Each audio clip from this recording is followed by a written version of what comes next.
This is Natasha, aka Natty Lily, and welcome to another episode of Natty's Book Corner. It has been a while since I have posted to YouTube for Natty's Book Corner, but this is special because this is my very first interview with an author, any author really. So I want to welcome Phoenix Rayne. She's a romance writer. She's also a fantasy writer, and she's just doing her thing. And she is the writer of a trilogy called From Love to Loathe that I started reading courtesy of the Blurred Book Club. So say hello, Miss Phoenix Rayne. Hi. All right, so the first book of the trilogy is Heels of Love. And this book is like contemporary romance, and it features the character Cricket, who is a plus-size woman. Gotta show love for the plus-size women out there. And so she gets into a relationship with this guy named Jamie, and so there's a lot of drama that happens in this relationship. So a lot of stuff happens.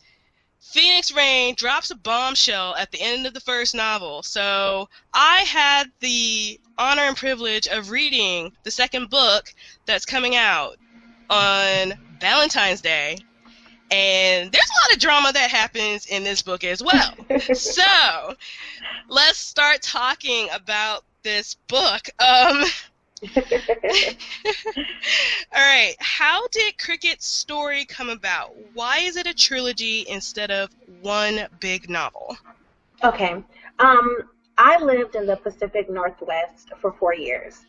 And when I moved there, I was working for corporate America. And I went to Starbucks and drank coffee every single day. Just because that, Starbucks, that's their mecca. I mean, that's where they were invented, in Washington State.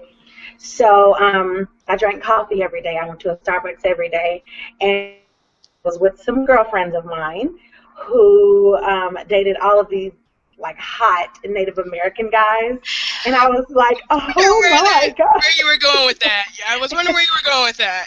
So,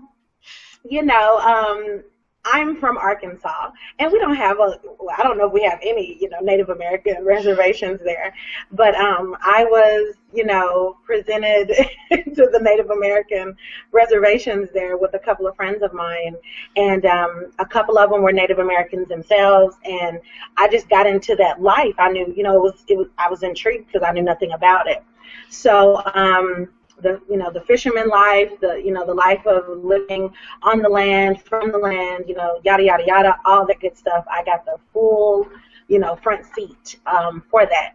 So how Cricket came about was I just thought of this like a powerhouse. I just thought of this female being, this strong woman. And no, she's not a model size. She's very curvaceous.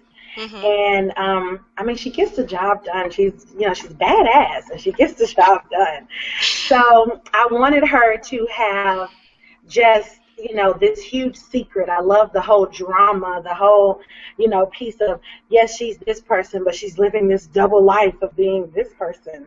And so that's where Cricket came from. She came from just being friends of mine, just bits and pieces of, different celebrities and friends of mine and pieces of myself. And she's not a real person, unfortunately. I wish she was. I want to be just like her when I grow up, but yeah, and that kind of delved into my second question, like what research did you do for the trilogy, especially like with, being a mystery shopper, maybe being a prostitute, like now, I didn't have any experience with the prostitution. Now, that has nothing. No, but you could have at least done some research, like read some true life stories of how this is. And I did. Down. Okay. And I did. I love Crime 360 shows, and I love every, first 48 episode that comes on. I love all of that, and I like seeing the other side as well. Mm-hmm. I love Pretty Woman, the movie, different shows that takes you to the other side. unfortunately, there is a lot of prostitution in Washington State, and so I got to see a lot of that as well.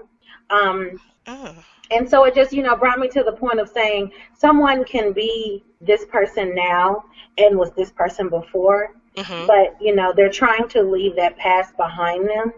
But unfortunately, sometimes your past does catch up with your present, so. Literally, in this case. Yeah.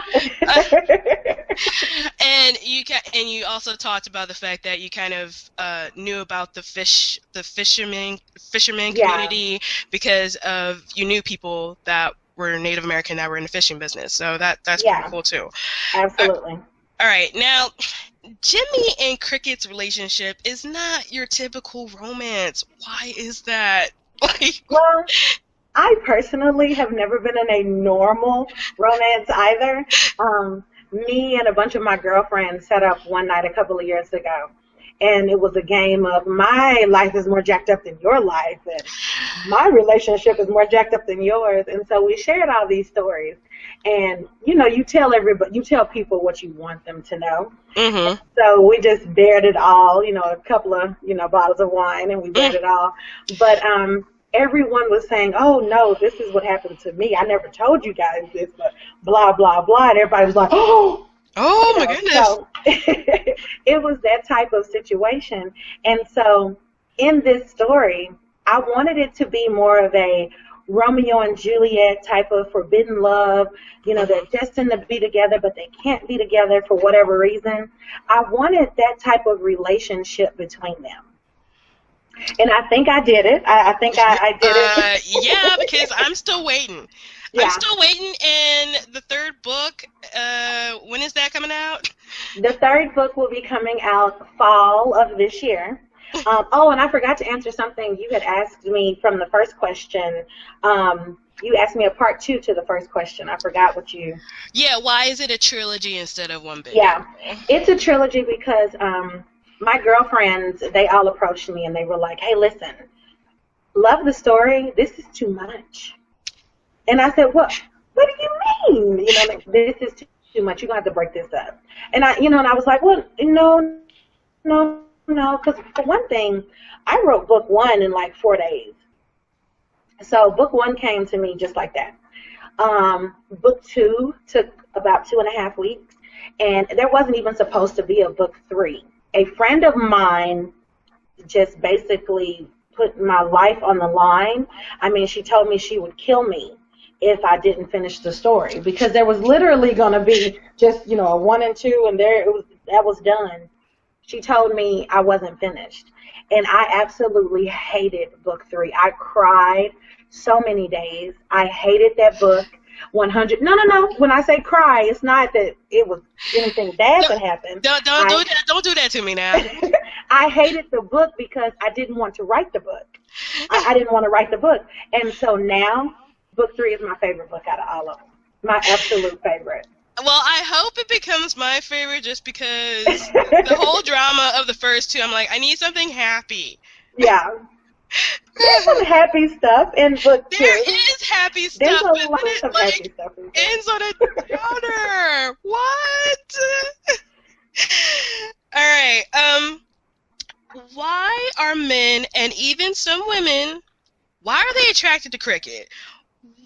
Is it partially because of her profession or what she used to do?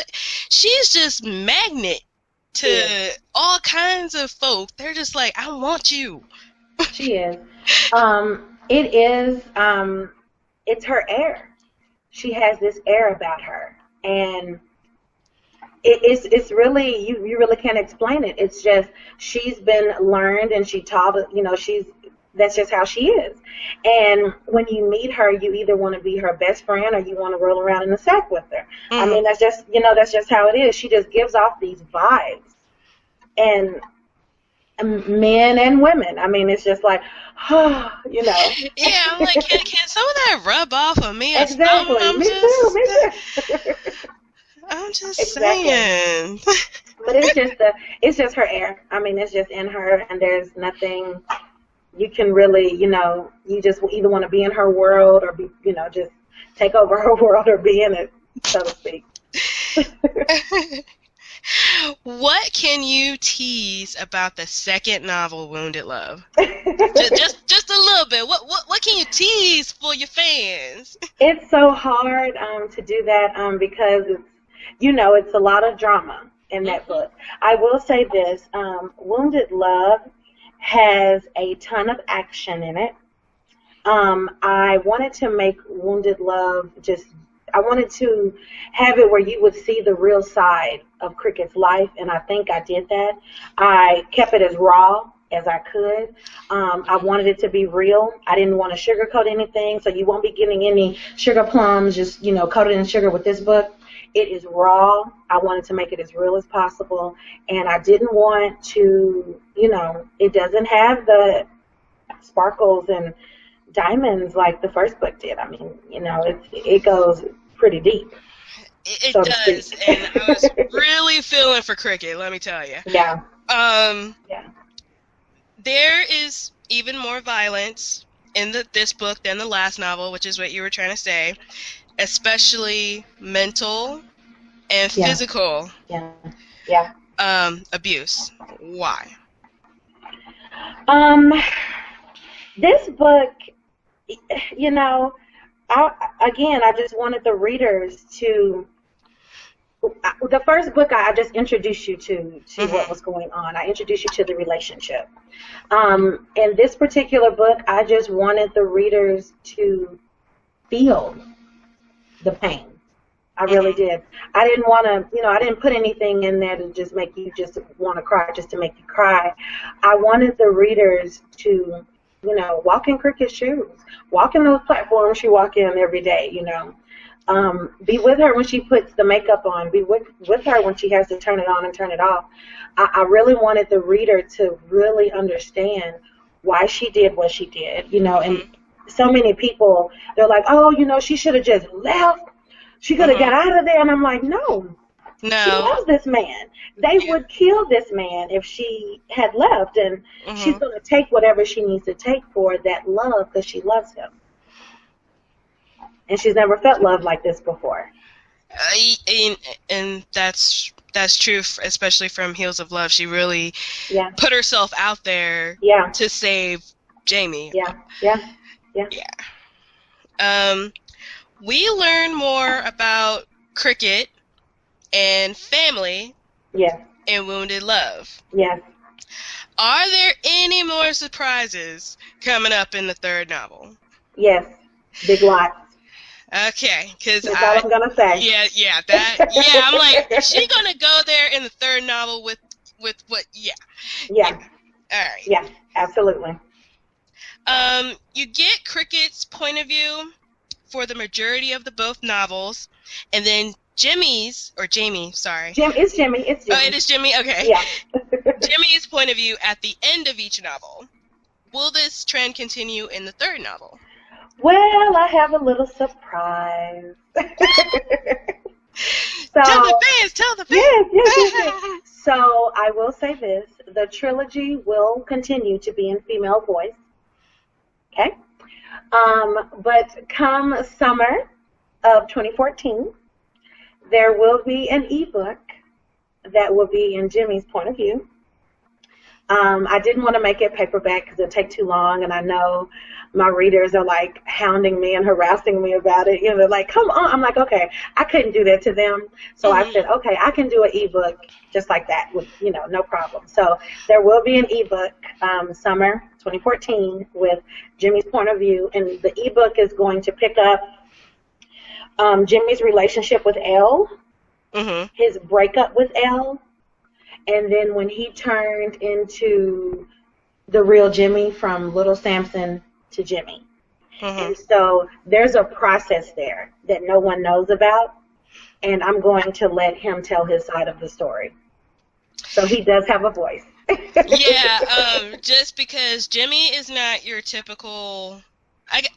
I guess I should stop saying typical, but he's just not someone that I would date. Let's be for real. I understand. I understand completely. I'm hoping that this book will redeem him for me at least a little bit. I think it will. I really do. Because you really understand why he acts the way he acts. Because Jimmy's like, I love Edward Cullen, from the Twilight Saga. Oh And, gosh. Edward was a little obsessive as well, so, because Bella couldn't do is. anything. Yeah, but you know what? He got on my nerves too at points. Did he? So, you know what?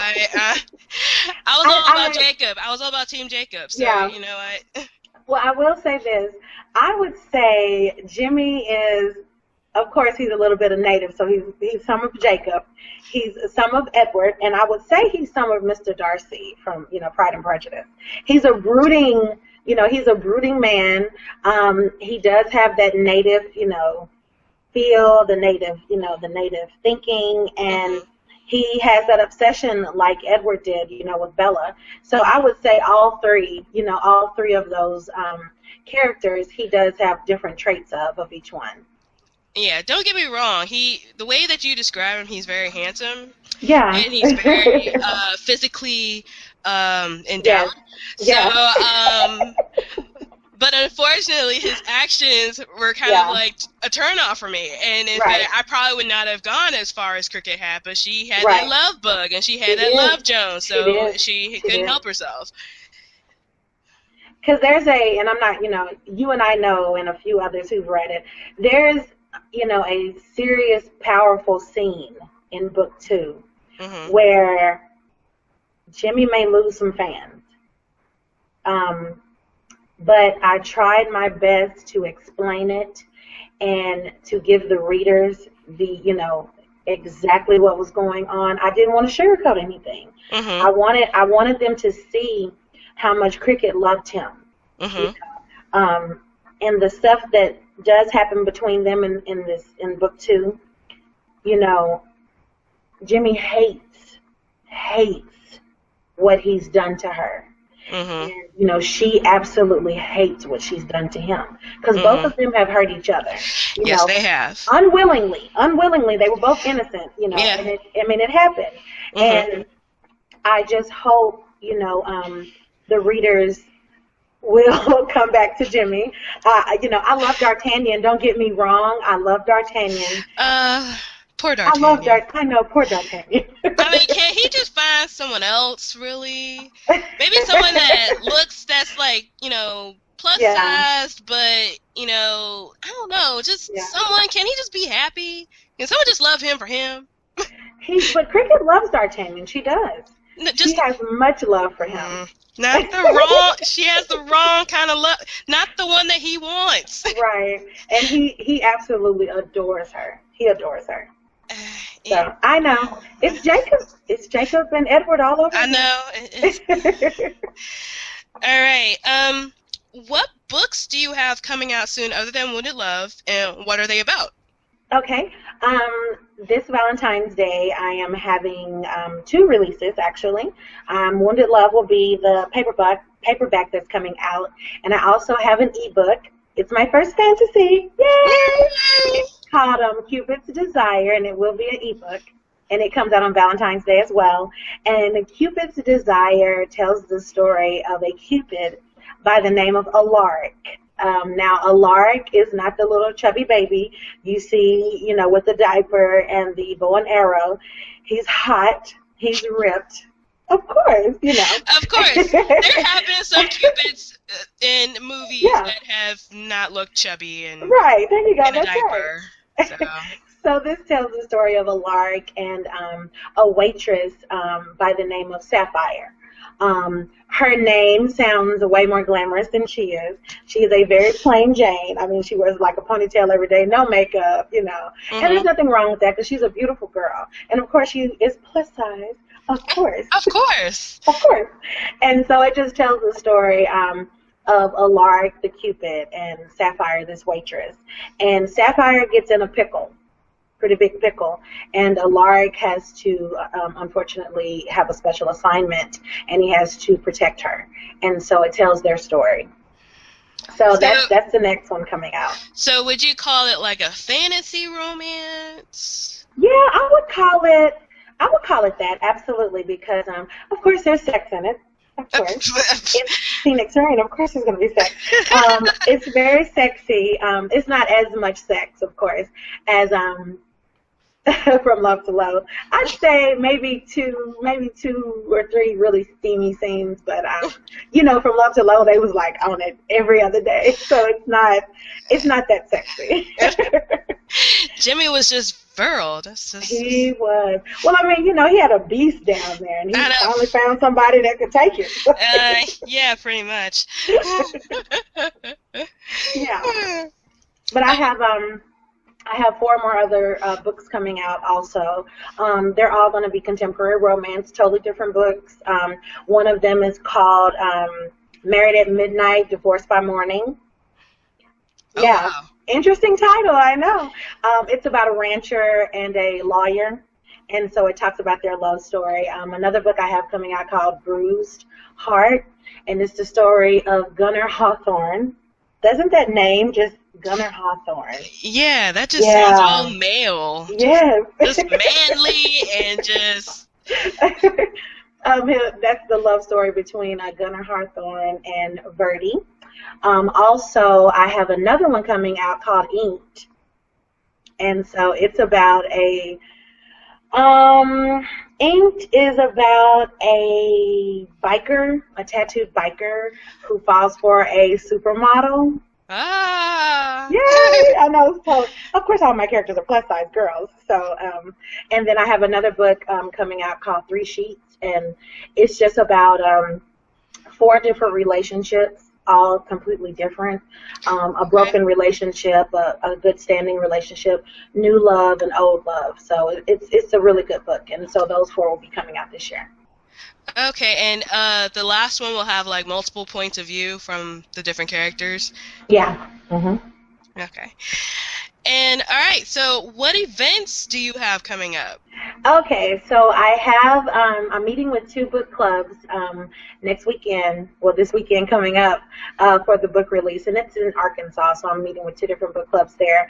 I was supposed to have a bunch of book signings this month, but they just got too booked, so we're having to push them to March because, they were like, can we push this back some? And I was like, really? So I live in Nashville, so all of my book signings for the month of March is in Nashville. But there will be more. We don't have the exact dates yet, so I can't give them to you, but I do know they'll be at Books A Millions here in Nashville.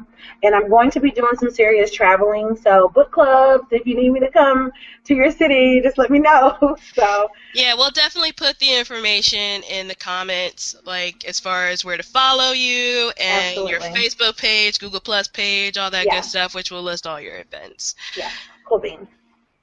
All right, and all right. Yeah, that was pretty much all my questions. Okay. Oh my gosh, we got through all of them. Yay. All right, guys. Good. All right, guys. So Wounded Love coming out on February 14th, Valentine's Day. As well as Cupid's Desire. As well as Cupid's Desire. Fantasy romance and contemporary romance. Yes. Steaminess all the way around on Valentine's Day. You can't go wrong with that. So Wounded Love is deep, is emotional, and is deep. And I enjoyed it. And I'm just invested in Cricket and what happens to her. So yay. I'm really looking forward to the 3rd book that's coming out later this year. So thank you, Phoenix Rayne, for coming on to Natty's Book Corner. Absolutely. And I'll definitely have you back for the 3rd book. Absolutely. I'll be here. Yay, we'll be here. And so shout out to the Blur Book Club who read Heels of Love late last year and talked about it. You know, the good stuff, the bad stuff. Yeah. You know, the usual. So shout out to them, and thanks everybody for watching, and I will get back to you soon with other books for review. And don't forget, February 22nd, my first, book club, Wheel of Time series to reread, new readers, old readers. Come and join me. We're going to be discussing Eye of the World, awesomeness, the first book of this epic series that finally ended last year in January. So thanks, Phoenix Rayne, for stopping by. I'll definitely have you on again. So say bye. Thank you. Bye. Thank you. Bye, guys.